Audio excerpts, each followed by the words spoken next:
Ya es hora de comenzar a combatir a los ateos, físicos, matemáticos, sociólogos, antropólogos, arqueólogos ateos, escépticos, agnósticos, estudiosos, maestros universitarios.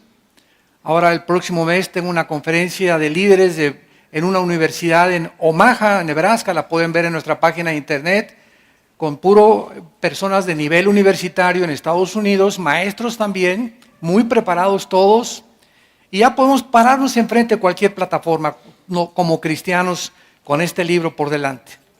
Porque este libro debate todo argumento y toda altivez que se levanta contra el conocimiento de Dios. Y el sistema de pensamiento de la Biblia hace pedazos cualquier sistema de filosofía humana.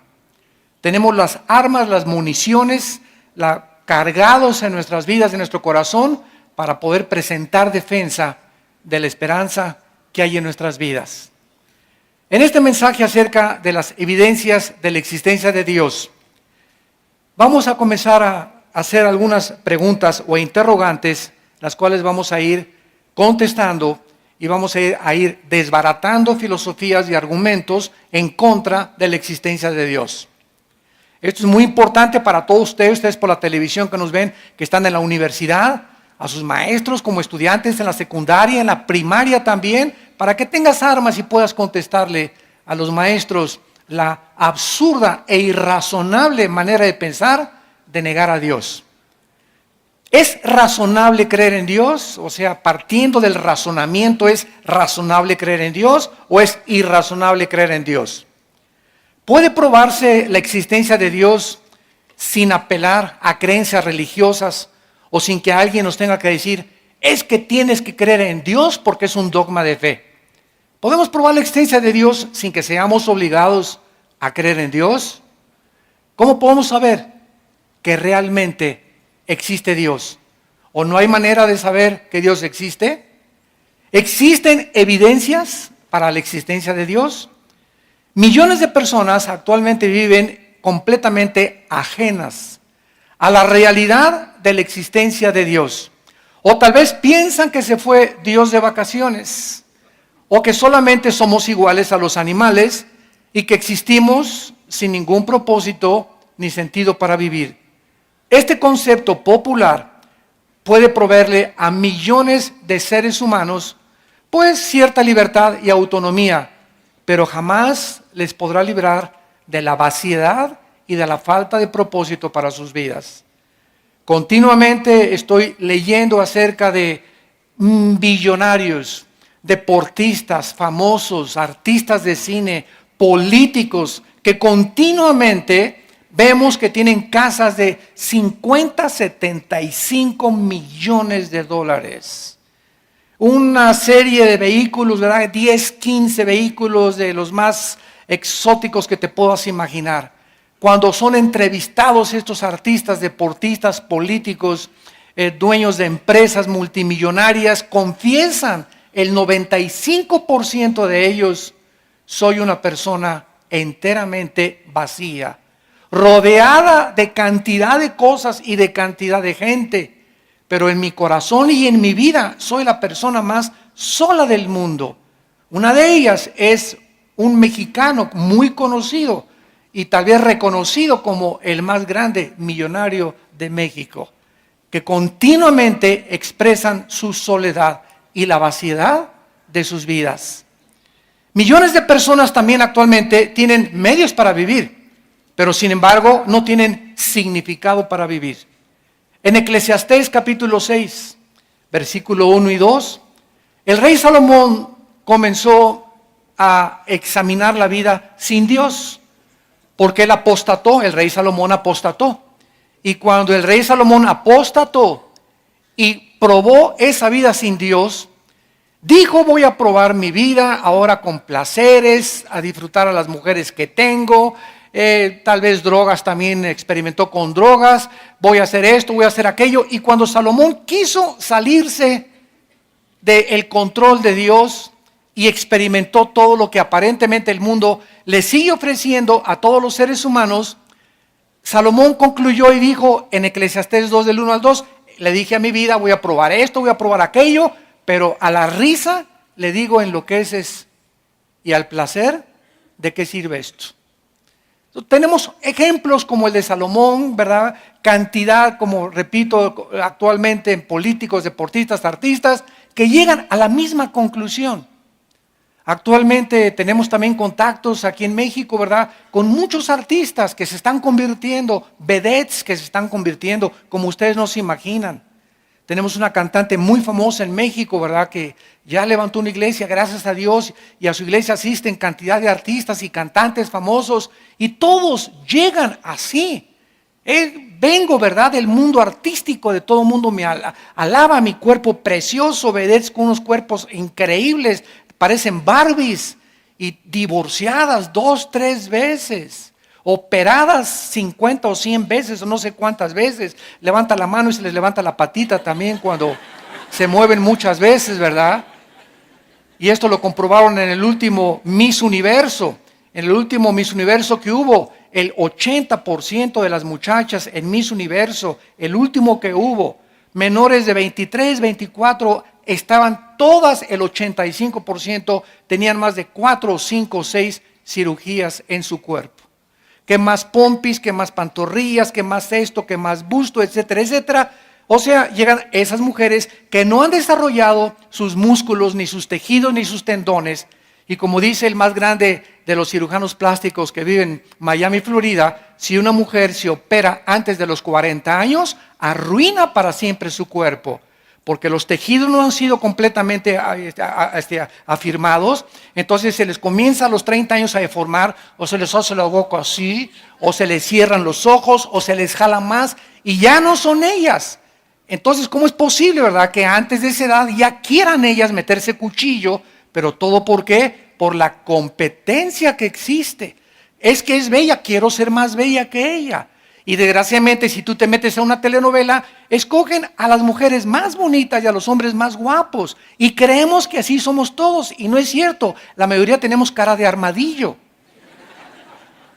Entonces, Dios, y creemos y les tenemos envidia, ¿no? Y sabes que esos galanes que tuvieron esas muchachas, tú no sabes lo que se conoce como la maldición de la belleza.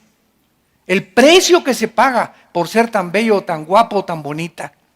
¿Por qué? Porque llega el momento en que esas muchachas no se conforman con uno y viene el otro millonario y le ofrece otro y se van con el otro y con el otro. Llegan a los 30, 35 años de edad, ya le entregaron su cuerpo a más de 20 hombres, comprobaron con todos y ninguno les pudo satisfacer porque se creen tan bonitas que necesitan lo mejor y pueden andar de uno y en otro y en otro. La maldición de la belleza. Qué padre, ¿verdad? Que te cases con alguien mejor con cara de armadillo, ¿verdad? Y que tu matrimonio dure mucho más tiempo y que te des cuenta que no, un matrimonio no puede estar basado en la belleza externa. A la luz de nuestra crisis social, en el Salmo 49, el rey David escribió estas palabras. Salmo 49, del 11 al 2. Su íntimo pensamiento, o sea, de todas estas personas que estamos hablando y que nos rodean, el íntimo pensamiento de estas personas es que sus casas serán eternas. Piensan que les va a durar todo y que lo que tienen es eterno y se aferran a los bienes materiales. Sus habitaciones para generación y generación dan sus nombres a sus tierras. Esto es increíble porque hasta las iglesias ha entrado esto. Yo conozco iglesias donde si tú das cierta cantidad de dinero, a tu banca le ponen tu nombre. Increíble. Y esa banca solo tú te puedes sentar ahí. O sea, tienes una acción, ahora sí que se podría llamar, ¿verdad? Acciones dentro de las iglesias. O te dicen que si mandas predicadores y mandas tal cantidad de dinero, te van a mandar grabar en tal parte o en tal pared con letras de oro tu nombre. Entonces, todo esto, ¿verdad? Viene de la mercadotecnia mundana que se está infiltrando a la iglesia cristiana y que comenzamos a darnos cuenta, ¿verdad? Que a mí qué me importa que mi nombre o no esté mi nombre. El que es glorificado en la iglesia es el Hijo de Dios, Virgen de la Macarena. Mas el hombre, dice el Salmo, no permanecerá en honra, es semejante a las bestias que perecen. Increíble. Cuando es la palabra de Dios, el Espíritu Santo no se ha equivocado. Y el Espíritu Santo compara a este tipo de personas, las compara con los animales. ¿Por qué? Aunque no son animales, porque llevamos la imagen y la semejanza de Dios, viven solamente para trabajar, para comer y para dormir. ¿Qué hace una vaca? ¿Qué hace un burro? ¿Qué hace un perro? Comen, se duermen. Las vacas, todo el día, paste, y se duermen. Y se levantan y comen y duermen. Los animales para eso viven. Pregunta una persona, oye, ¿tú para qué trabajas? Para comer. ¿Y para qué comes? Para trabajar. ¿Y no hay otro propósito en tu vida? ¿No has podido descubrir a Dios? ¿No te das cuenta que puedes disfrutar de viaje a Acapulco o con dinero o sin dinero disfrutar la vida? No. ¿Por qué? Porque todas sus metas y todos sus objetivos son hacer dinero. Y se enseña a los hijos, dice, cásate con un muchacho que tenga esto, que tenga convertible, que tenga dinero y con una muchacha bonita. Y creemos que ya está garantizado nuestro destino.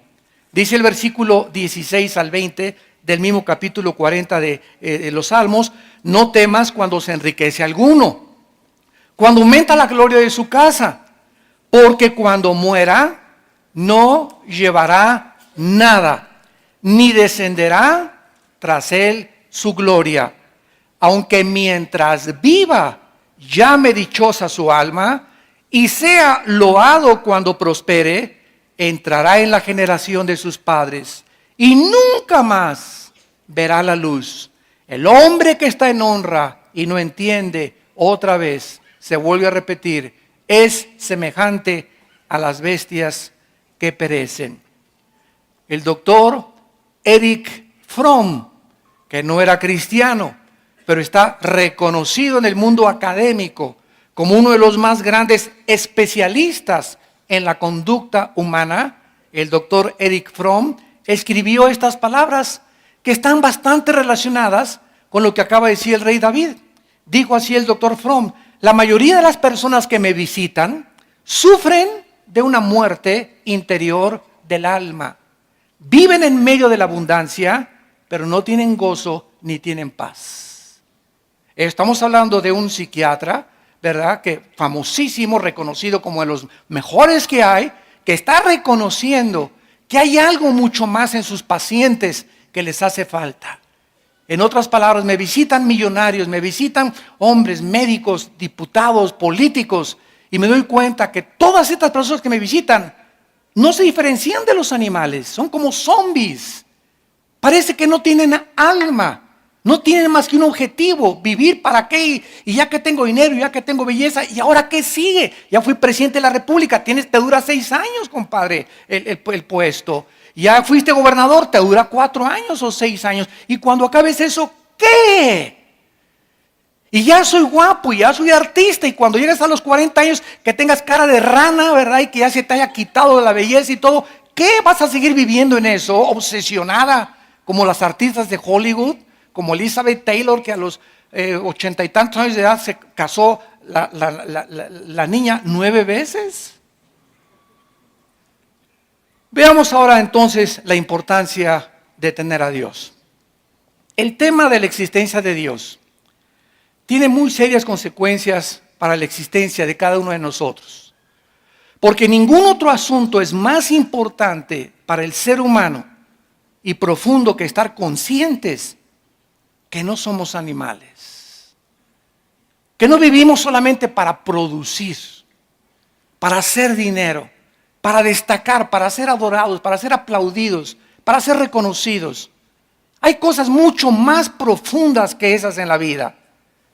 Es importante la importancia de Dios antes de probar la realidad de Dios como lo vamos a hacer. Hace algún tiempo un oficial de policía observó a un hombre en la orilla de un puente que estaba listo para aventarse y suicidarse. El policía se acercó con este suicida potencial y le dijo: hagamos un trato, dame 10 minutos para probarte que vale la pena vivir. Y entonces te doy yo a ti 10 minutos si tú me demuestras por qué no vale la pena vivir, y te avientas entonces. Bueno, pasaron 20 minutos y entonces le dijo el policía: si no te convenzo, te puedes suicidar. Después, de acuerdo a esta historia, después de los 20 minutos, los dos se tomaron de la mano y se brincaron hacia abajo.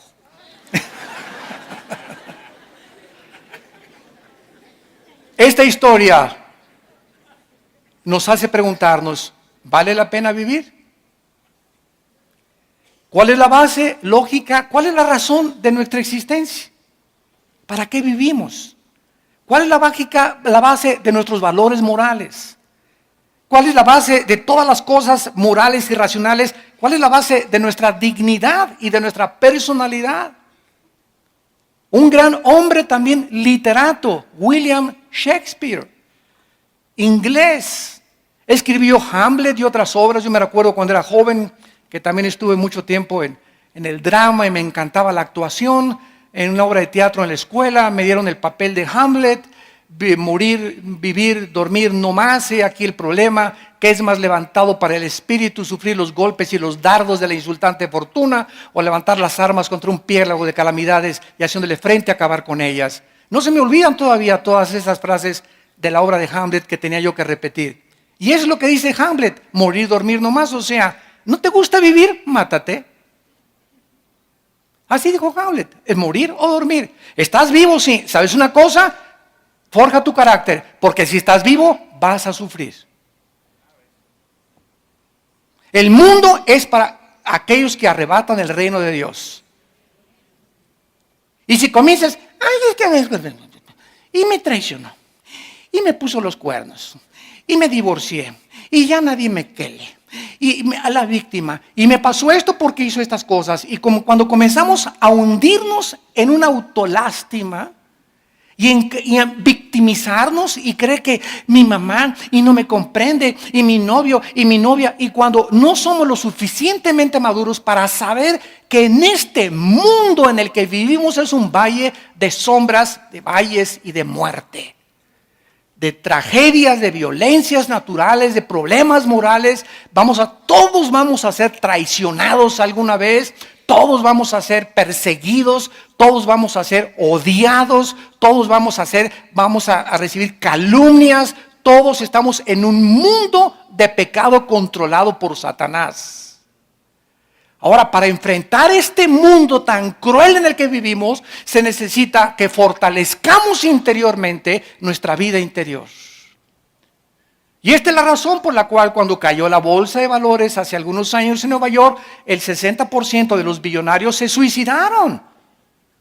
¿Por qué? Porque al enfrentar el mundo y al enfrentar la bancarrota y la pérdida y el divorcio, se matan o matan a los demás. O me engañaste, te mato a ti y a mis hijos. ¿Por qué? Porque eres para mí nada más. Y no creemos, ¿verdad?, que si te ponen los cuernos tiene una mejor mujer para ti Dios. ¿Para qué la matas? Déjala que siga viviendo, que se vaya con el gavilán pollero o con el que se fue.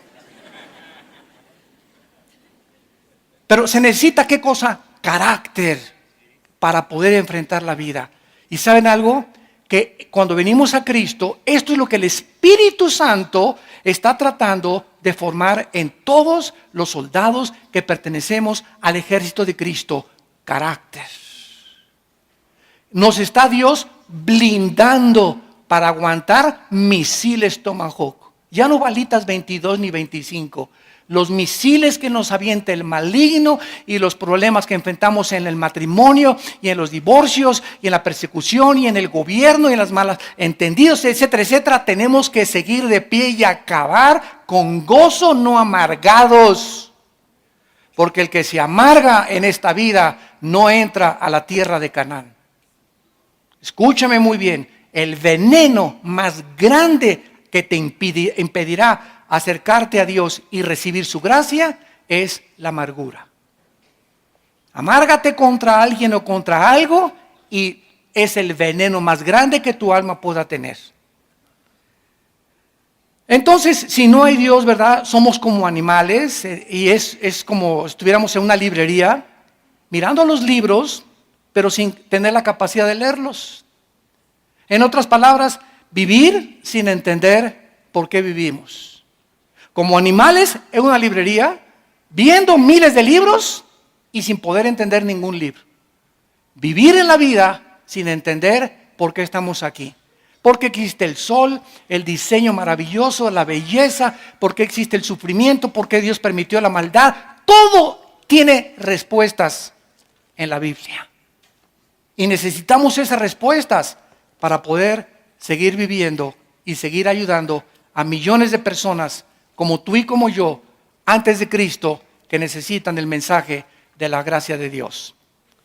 ¿Somos acaso, señores ateos, el producto accidental de la materia que evolucionó de un grano de polvo y se desarrolló en personas humanas, señores ateos? ¿Acaso si realmente existe una creación accidental, como dice y sostiene la teoría de la relatividad y la teoría de la evolución de Carlos Darwin, de Friedrich Nietzsche, de Sigmund Freud, de Jean-Paul Sartre, de Bertrand Russell y de todos estos hombres ateos que han tratado de escribir que somos el resultado de un accidente? Si somos el resultado de un accidente, todo comenzó con algo. Ahora, si comenzó todo con la materia, ¿acaso la materia puede pensar? ¿La materia puede tener conciencia? Entonces, ¿de dónde salieron los pensamientos y la conciencia? Que son nuestros pensamientos. Nuestros pensamientos trascienden la materia. Yo no puedo capturar los pensamientos, ni tú sabes lo que yo estoy pensando. Pero estoy en un mundo espiritual donde estoy en contacto, pensando con seres espirituales, porque Dios conoce mis pensamientos. Entonces, estas explicaciones no tienen respuesta en el ateísmo. ¿Acaso la materia produjo los sentimientos y la conciencia? ¿Puede la nada producir nada? ¿Cabeza de calabaza? La ausencia de Dios en la realidad, ¿verdad? Jamás se puede explicar por qué la búsqueda de la verdad, del bienestar social, de la justicia, del vacío tan grande que existe en el alma humana. En Eclesiastés 6, del 1 al 2, el mismo Salomón volvió a decir: he visto que a muchas personas Dios les da dinero, les da fama, les da belleza, y tú envidias a la que está bonita, el que está guapo, al que tiene mejor carro, y Dios a muchas personas les ha dado muchas cosas, y tú te preguntas, como dice el Salmo 73, David: Dios mío, cuando vi la prosperidad de los impíos, casi resbalan mis pasos, dijo David. O sea, nos da envidia porque es algo natural. Oye, yo aquí estoy como cristiano, no me emborracho, no tomo, y mi compadre llega y viva la vida y viva el América. Y hasta atrás llega mi compadre y se levanta como si nada. Pero ¿sabes una cosa? Tu compadre es igualito a un animal y al perro fido que tienes ahí en tu casa. Y tú tal vez no tienes lo que tiene tu compadre, pero ¿sabes una cosa? Tienes conciencia de Dios y espérate, porque es importante la paciencia. Espérate, porque el que ríe al último, ríe mejor. Vas a ver en 3 o 4 años a tu compadre si sigue igual. Y te vas a ver tú en 2 o 3 años si tú sigues a Dios y creyendo las promesas de Dios. ¿A dónde te va a poner Dios? Arriba de tu compadre. La historia del hombre que se fue de pesca es una realidad también como una historia. Nos va a ilustrar esta verdad. Estaba un hombre pescando y cada vez que pescaba un pez grande, lo agarraba y lo devolvía al lago. Y cuando pescaba un pez chiquito, se lo guardaba en la canasta. Y así estaba, sacaba los grandes y los devolvía al lago, sacaba los chiquitos y los guardaba en su canasta. Un hombre que lo estaba observando de lejos le preguntó, viendo que era algo tonto e irracional: oye, ¿por qué haces eso? ¿Por qué a los peces grandes los devuelves y te quedas con los chiquitos? Y el pescador le contestó y le dijo: es que en mi casa tengo un sartén de este tamaño y nada más caben los chiquitos. Y de la misma manera, ¿verdad? Existen millones de personas que no aceptan la existencia de Dios por el tamaño de sartén que tienen en su mente. ¿Cómo los pensamientos de Dios son tan grandes, más altos que los nuestros y sus caminos más grandes que los nuestros? No aceptan la realidad de que puede haber algo superior a la mente y al sartén que tienen de mente y de cabeza en su casa. No aceptan esta realidad. La idea de Dios no les cabe en sus pensamientos. La verdad es que hay realidades, señores ateos, mucho más grandes de la mente finita que tenemos, y al rechazarlas nos parecemos a ese tonto y necio pescador. Lo rechazo porque no cabe Dios en mis pensamientos. En la primera carta a los Corintios, el apóstol Pablo, capítulo 2, nos dice estas palabras hace 2000 años. 1 Corintios 2, versículo 11. Porque ¿quién de los hombres sabe las cosas del hombre, sino el espíritu del hombre que está en él?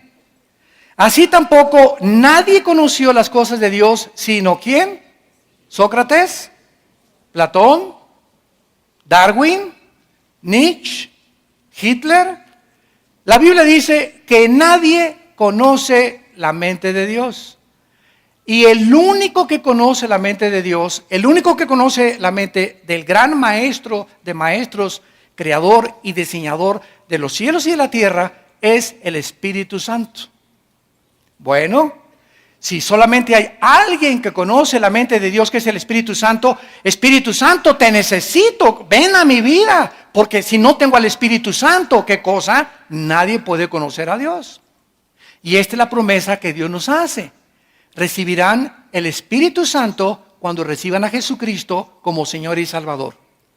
Y cuando un cristiano reconoce sus pecados y reconoce a Jesucristo como su Salvador, recibimos al Espíritu Santo. Y es el Espíritu Santo, no mi racionalidad ni mi capacidad. Yo puedo tener doctorado en ciencias políticas y ser filósofo, y como William Shakespeare, un gran literato y un gran político y un gran físico matemático, etcétera, etcétera. Sin embargo, mis capacidades mentales e intelectuales son pequeñas. Es como un cerebro de un caracol comparado con el cerebro humano.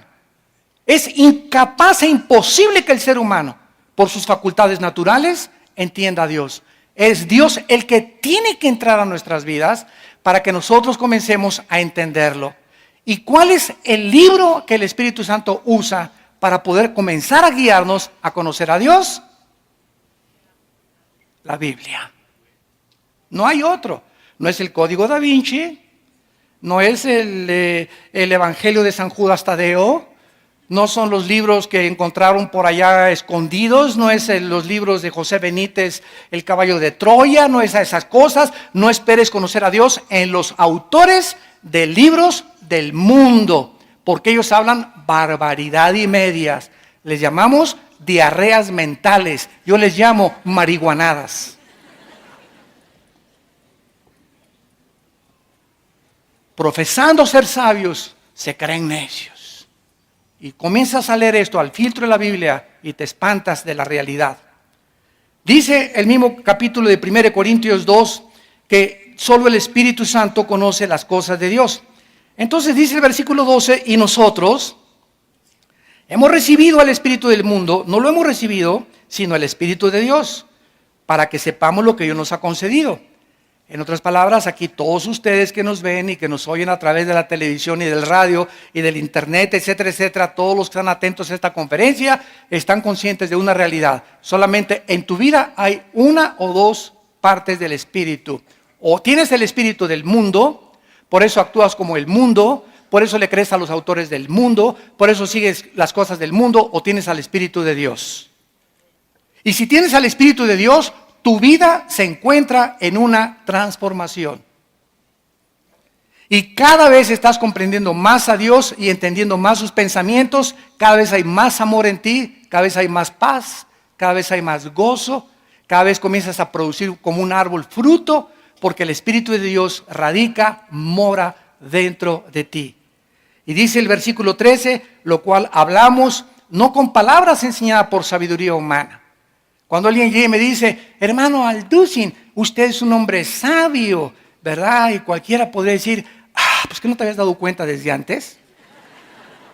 Pero cuando ya tenemos al Espíritu de Dios y crecemos conociendo a Dios, cada vez somos más chiquitos. ¿Saben qué? Porque mientras más cerca caminamos de Dios, más conscientes estamos de nuestras incapacidades. Mientras más cerca camino de Dios, más consciente estoy de mis pecados, de mis maldades. Mientras más camino cerca de Dios, más consciente estoy que no puedo hacer nada sin Él. La insuficiencia y la incapacidad del ser humano para no alcanzar nada en la vida sin Dios. Y esto es la conciencia que un cristiano tiene que desarrollar: la humildad y la mansedumbre. Si tienes sabiduría, no es mi sabiduría, es la sabiduría de la Biblia. Si eres elocuente, no es mi elocuencia, es la capacidad y el privilegio que el Espíritu Santo nos toma como instrumentos para ser simplemente instrumentos, guantes. Somos un guante donde Dios entra y solamente nos está usando. Somos como el burro que llevó a Cristo a Jerusalén. Imagínense ustedes, ¿verdad? Cuánta gente va ahí alabando y no nos damos cuenta, ¿verdad? Que no somos más que los burritos que llevamos a Jesucristo. Cuando le hicimos el aplauso, gracias, ¿verdad? Gracias, amado Paul. Yo sabía que lo merecía. Cállate, no eres más que el burro de Jesús. Muy bien, veamos ahora a continuación la evidencia cosmológica. La palabra cosmos es cosmos del universo, logos, conocimiento. Uno de los más fuertes argumentos para probar la existencia de Dios es esta, la evidencia cósmica. La existencia, vamos a seguir una línea lógica y elemental de razonamiento. Vivimos en un universo perfectamente bien afinado.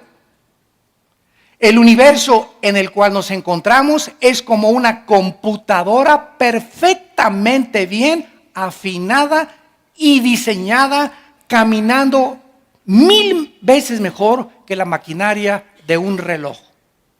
Yo agarro el reloj y lo desarmo y tiene cosas, pero que se necesitan lentes especiales y tornillos especiales para ver que mi secundero esté caminando continuamente y me dé la hora exacta durante 10, 20, 30 años que tenga mi reloj. El universo es como un reloj, como una maquinaria superior perfectamente bien afinada, diseñada, calculada, escúchenme, matemáticamente y ordenada por algo que está detrás. Porque si yo veo una pintura, hay un pintor. Si veo un edificio precioso, hay un arquitecto. Si veo un reloj, hay un relojero. Si veo un libro, hay un autor detrás del libro. Todas las cosas tienen una causa de ser. Y si vemos un universo diseñado, calculado, afinado matemáticamente, con un diseño precioso donde todo funciona, cualquier cosa que se saliera del funcionamiento, el universo explotaría, yo llego a una conclusión: los cielos cuentan la gloria de Dios y el firmamento, la obra de sus manos. Oh Dios, tú tienes que existir, tú tienes que estar detrás de todo esto. Esto no pudo haber surgido de la nada ni accidentalmente. La vida no es un accidente tampoco, hay una razón por la cual existimos. Como dice el Salmo 19, ¿verdad? La gloria de los cielos cuentan la gloria de Dios. No se necesita, dice Romanos 1, porque lo que de Dios se conoce les es manifiesto, porque Dios se los manifestó.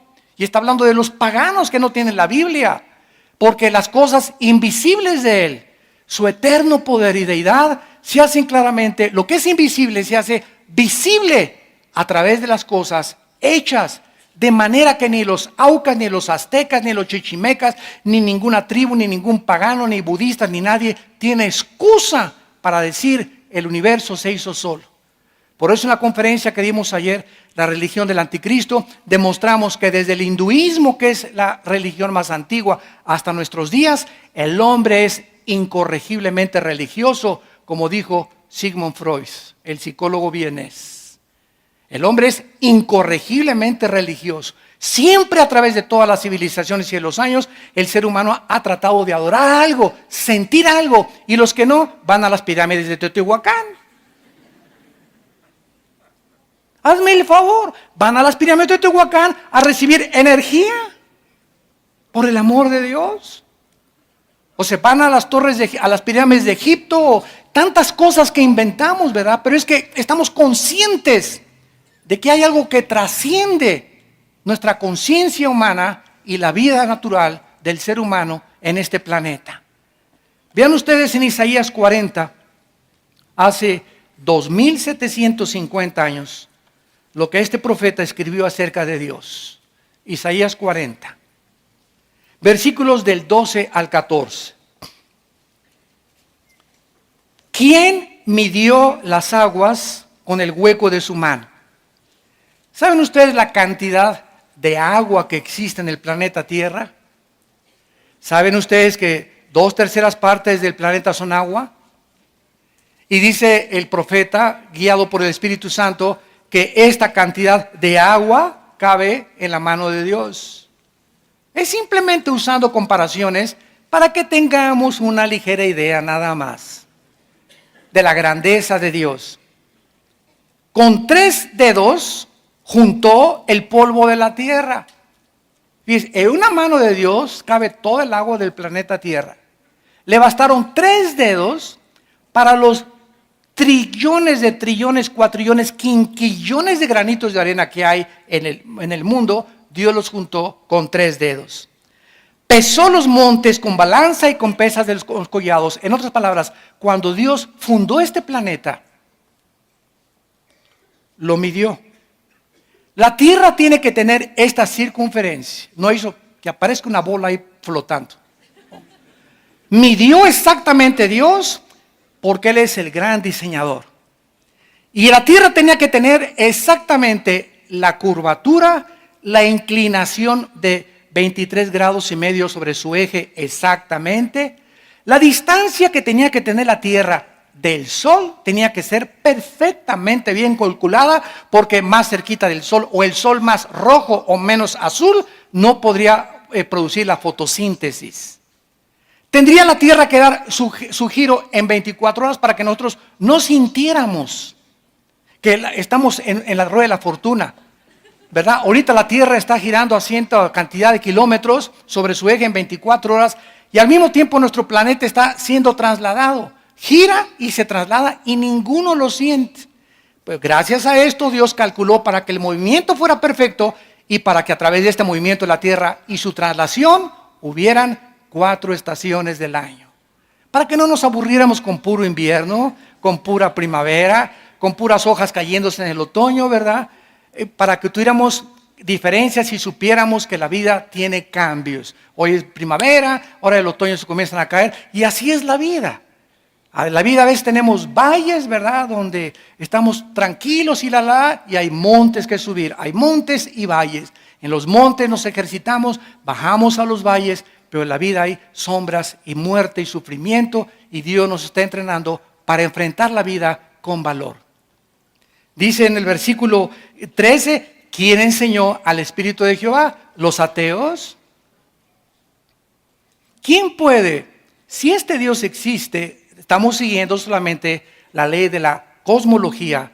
Si este Dios existe y nos ha maravillado con esta creación, ¿puede un ateo decir, bueno, mira, yo no creo en Dios, porque si Dios es Dios, ¿por qué permite que los niños se mueran? ¿Y por qué permite tantas maldades y los tsunamis y las tragedias? Bueno, señor ateo, es lo que yo les he contestado.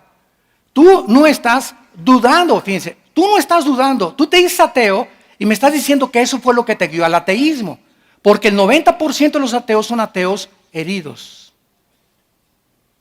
lastimados. Algo les pasó en sus vidas que se amargaron contra Dios. No pudieron explicar lo que estaba pasando y atacaron a Dios. O están atacando a alguien que no existe. Entonces yo le dije una vez a un ateo, ¿verdad? En una universidad, le dije, mira, tú no estás atacando la existencia de Dios, tú estás atacando el carácter de Dios. Entonces tú no puedes negar que exista Dios. Tu problema está que no entiendes lo que Dios hace. ¿Me van siguiendo? No entiendes lo que Dios hace. ¿Por qué Dios si existe? Bueno, existe, ¿no? Ahora, si tú asumes que existe, entonces deja que Dios te explique y te diga qué está haciendo. Es como el niño, ¿verdad? Que llega y Le dice a su papá, papito, papito, papito, ¿por qué me hiciste pum, pum, pum, pum? No me queles. Y el papá te dice, mira, chamaco, cerebro de cuija, no te voy a explicar ahorita, o sea, no me vas a entender, pero a los 8 o 9 años de edad vas a entender que el amor tiene dos manifestaciones. Te amo cuando te abrazo y te amo cuando te hago pum, pum, pum. Porque si hay amor sin disciplina es sentimentalismo. Y si hay puro pum, pum, pum, es dictadura. Entonces necesitan los dos elementos para educar a un niño. Amor, pero nunca le dejes de pum, pum, pum, porque crece con un carácter en rebelión. Nacen con la necedad, dice Salomón en Proverbios, ligada en la naturaleza humana. Desde chiquitos vamos en contra de la autoridad. Y comemos y te avientan los espaguetis. Y púchila. Y no quiero. Y como trompos se comienzan a darse vueltas y cómprame esto. Y tienen un juguete y no quiero esto y quiero el del otro. Y vemos desde chiquitos que traemos la maldad ya arraigada en la naturaleza humana y se necesita la vara y el amor, mezclados con sabiduría para no excedernos en ningún extremo. Bueno, así es Dios. Tú no entiendes por qué permitió al diablo, ok, lo vas a entender como dijo Don Teofilito. Porque sus pensamientos son más grandes que tus pensamientos. Entonces no trates de combatir y pelearte con una cosa superior a tu vida. Esto es lógico. Bueno, entonces ¿cómo lo puedo entender? Ok, reconoce que Él existe, que Él murió en la cruz por tus pecados, que pagó con su sangre, con su Hijo Jesucristo. Cae de rodillas, reconoce que necesitas y que eres un pobre caracol, cuija, ¿verdad? Renacuajo de agua puerca. Y cuando reconozcas tu incapacidad y no agarres a Dios, a ver, bájate para acá al cielo, siéntate aquí en los sentidos acusados. A ver, Dios, ¿por qué hiciste esto? Imagínate nada más, esa es la posición atea. ¿Por qué hiciste esto? A ver, espérame tantito. Si tú fueras Dios, ¿hubieras hecho algo mejor? Claro que sí. No hubiera permitido tanta maldad en el universo. ¿Así? Pues entonces hubiera sido un Dios que hubiera creado puros robots y zombies. Porque si no hay libertad para el mal y no hay libertad para el bien, ¿cómo podemos comparar qué es la misericordia y qué es la bondad y qué es el bien de Dios? ¿Cómo sabemos de la misericordia y el bien? Porque hay mal. Si fuera puro bien, seríamos robots sin elección ni capacidad de elegir amar a Dios libremente. Oh profundidad de los caminos y la sabiduría de Dios. Y dice el versículo 3, ¿quién le puede entonces enseñar a Dios? ¿Quién le puede aconsejar? Hazme el favor nada más. Si yo fuera Dios, haría las cosas mejor. ¿Saben cómo se llama esto? Esto se llama soberbia. Soberbia. Soberbia de escritores, de ateos, de productores de cine, de políticos. Soberbia. Nos ponemos a demandarle al Creador como lombrices. Cállese, no nos podría hacer Dios así.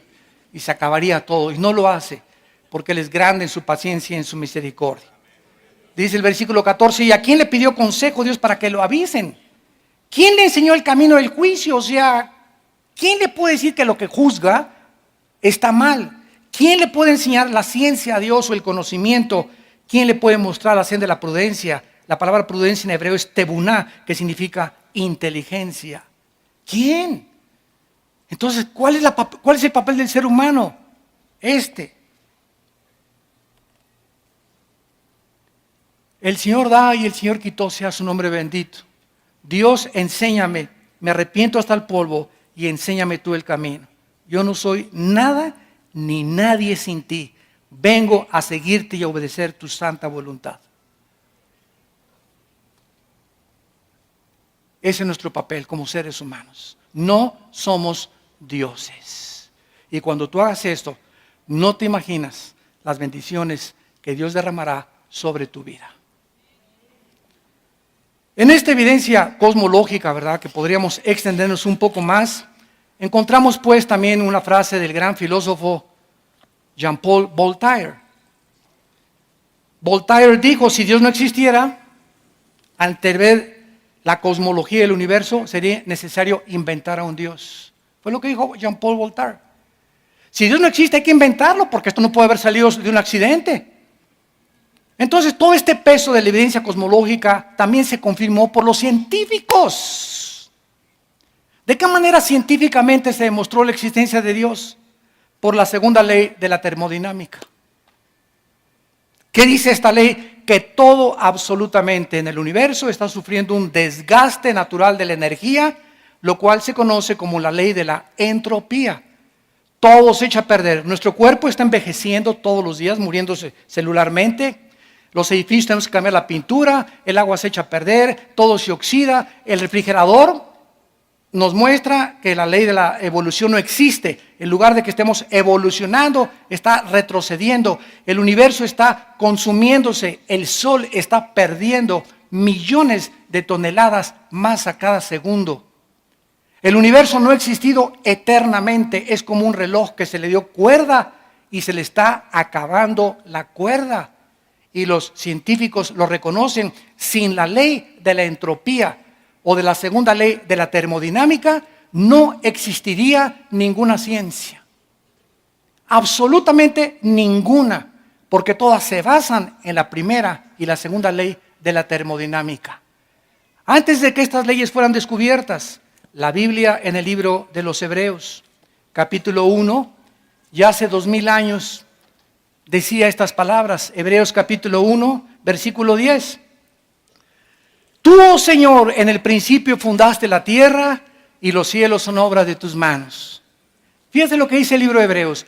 Ellos perecerán, o sea, en la Biblia está escrito, antes de que se descubriera la segunda ley de la termodinámica y la ley de la entropía, que el universo estaba desgastándose.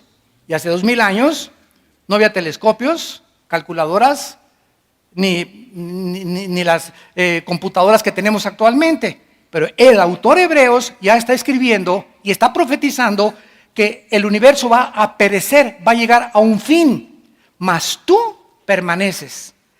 Ellos perecerán, mas tú permaneces, y ellos se envejecerán como una vestidura. Como un vestido los envolverás y serán mudados, pero tú eres el mismo y tus años no acaban. Esto contesta la famosa pregunta de los niños: ¿quién creó a Dios? ¿No te han preguntado eso a alguno de tus sobrinos, nietos o tataranietos? ¿Quién creó a Dios? Bueno, esto es muy importante, ¿verdad? Si el universo tuvo un principio, tiene una causa, ¿correcto? Síganme con mucho cuidado. El universo tuvo un principio, el universo tiene una causa. Notemos algo, que todo lo que tiene una causa,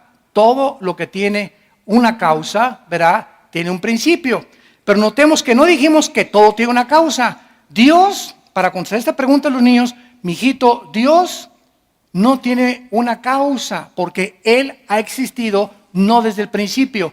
Dios no tiene principio, solamente lo que tiene principio tiene una causa. La materia, el espacio y el tiempo tuvieron un principio, Génesis 1:1. Entonces tuvieron un principio, pero Dios, al no tener un principio, no necesita una causa para existir. ¿Capisce? Dios, al no tener una causa, no necesita, ¿verdad?, un principio, ni tiene un principio para tener una causa. Entonces, cuando decimos Dios es eterno, muchos cristianos creen, es que Dios tiene billones de billones de existencia.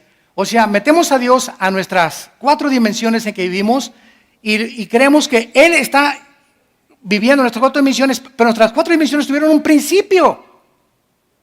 Cuando Génesis 1:1 dice, hubo un principio en el cielo y la tierra, significa que cuando Génesis 1:1 comenzó la materia, el espacio y el tiempo. Y esto lo comprobó Alberto Einstein, que la materia, el tiempo y el espacio fueron juntos y creados al mismo tiempo los 3. Entonces, Dios es eterno, no significa que ha vivido millones de años, significa que Él vive en otra dimensión que no es la nuestra. Entonces, cuando hablamos de eternidad, no es de millones de años para nosotros, pero la eternidad de Dios es que Él no es semejante a nosotros, ni vive limitado, ni sometido a 4 dimensiones. Robert Hastrow, director del Instituto para los Estudios del Espacio de la NASA, dijo, ¿verdad? El tiempo, la materia y el espacio establecidos por la teoría de la relatividad, E igual a mc al cuadrado, la energía igual a la masa por la velocidad al cuadrado de la luz o del tiempo, es íntimamente ligado. Y si estas cosas fueron ligadas por Dios, Dios está completamente fuera de la dimensión, espacio-tiempo en el que estamos viviendo. Y finalmente encontramos nosotros la evidencia teleológica, que es el estudio de la finalidad. ¿Saben ustedes cuál es una de las más grandes mentes científicas para que se la restriegues hacia tu maestro ateo en la escuela?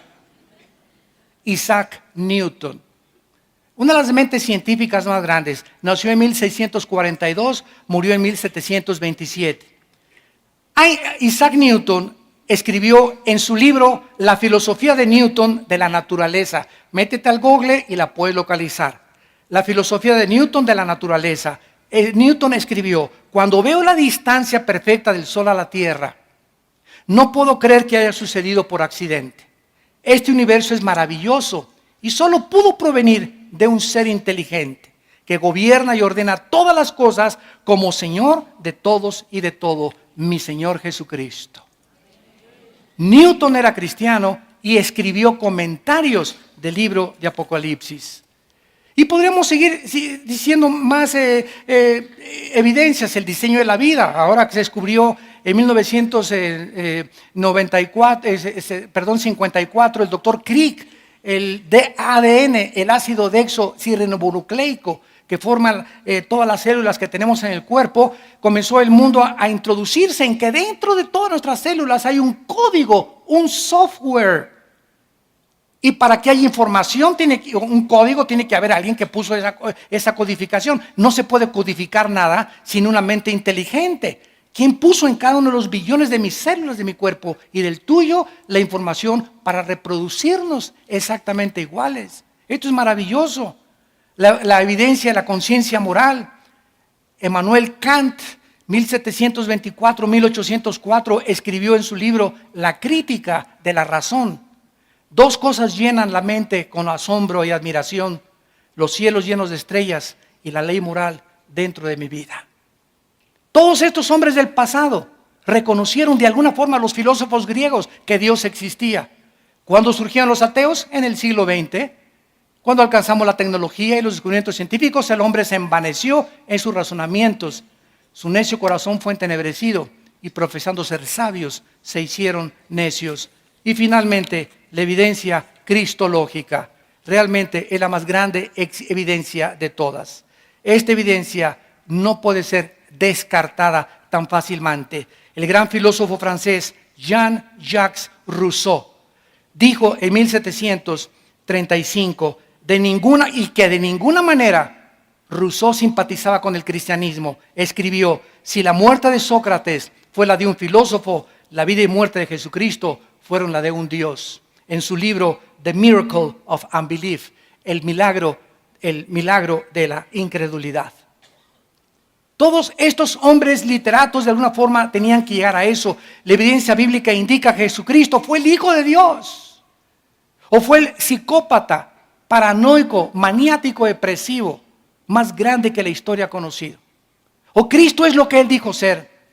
O vuelvo a repetir, fue el loco más grande que se haya atrevido a decir: yo soy el camino, la verdad y la vida. Yo soy la resurrección de la vida. Y he aquí que he vencido la muerte, y cualquiera que crea en mí tiene vida eterna, y nadie conoce al Padre más que yo, y a aquellos a quienes yo se los puedo hacer revelar. Y yo soy el pan que ha descendido del cielo y da vida a los hombres. Cualquiera que ustedes me siga no andará en tinieblas, porque yo soy la luz del mundo. Cristo nos viene a traer un mensaje de esperanza. No son animales. No fuimos creados por accidentes, ni somos el resultado de una selección natural, ni venimos de la evolución. Tenemos la imagen, la semejanza de un creador que nos da testimonio en nuestra conciencia moral que somos agentes responsables de nuestras decisiones. Y que cada decisión que yo tomo en mi vida tiene consecuencias para bien o para mal. He aquí les pongo, dice la Biblia, la bendición y la maldición. Escojan ustedes en quién quieren creer. Examina las evidencias. ¿Estás buscando a Dios? Examina estas evidencias. Si dices que eres ateo, siempre les pregunto, oye, ¿por qué eres ateo? Porque no encuentras a Dios. ¿Dónde lo buscaste? No sales de Cholula. Ya viajaste por toda la Tierra, ya viajaste por todo el universo y me puedes decir, no lo encontré, ¿eh? Como dijo Yuri Gagarin, el astronauta ruso, para terminar. Fui al espacio y no encontré a Dios. Y le contestó un astronauta cristiano americano, si tú hubieras salido de la nave, lo hubieras encontrado. Padre, te damos gracias por tu palabra.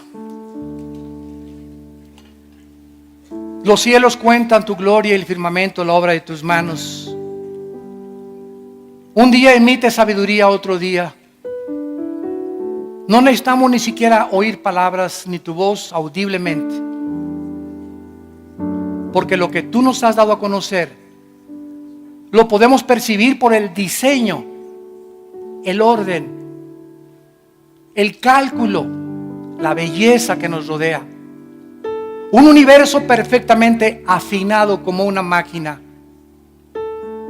que funciona de acuerdo a tus leyes que has establecido para que nosotros podamos vivir. No solamente bajo las leyes de la gravitación y las leyes físicas de la entropía, sino que nos has dado leyes morales. Los 10 mandamientos, para que sepamos que no somos dioses y que debemos seguir, Señor, tus leyes morales, si queremos que nos vaya bien, si queremos descubrir la paz y la llenura de tu Espíritu Santo, si queremos vivir con esperanza y con seguridad, porque separados de tu Hijo, nunca nada podremos hacer. Muchos de ustedes en esta mañana y los que nos ven por televisión, le han abierto su corazón finalmente a Dios. Gloria a su nombre. En este instante, aprovecha en que el Espíritu Santo ha preparado tu corazón para invitar a Cristo como tu Salvador. Y ahí desde tu lugar, dile estas palabras: Señor mío y Dios mío, perdona mis pecados, mi soberbia intelectual, mi rebelión contra tus leyes, mi insensatez, mi irracionalidad. Porque ahora me doy cuenta qué grande eres, cuán lejos estás de mis pensamientos todavía, pero creo que en esa cruz tu santo Hijo Jesucristo dio su vida mediante el derramamiento de su sangre para perdonarme de todas mis maldades. Señor Jesucristo, creo que a los 3 días resucitaste de los muertos, y como estás vivo, te pido en este instante en que mi corazón está preparado para recibirte, que entres a mi alma. Sáname, Señor, límpiame de mis maldades, cambia mi manera de pensar, bendice mi familia, mi matrimonio, mis hijos, mis padres, mi trabajo, Señor. Dame el vigor y la salud y las fuerzas para hablar de ti y anunciar tu justicia a las naciones. En el nombre de Jesús. Amén.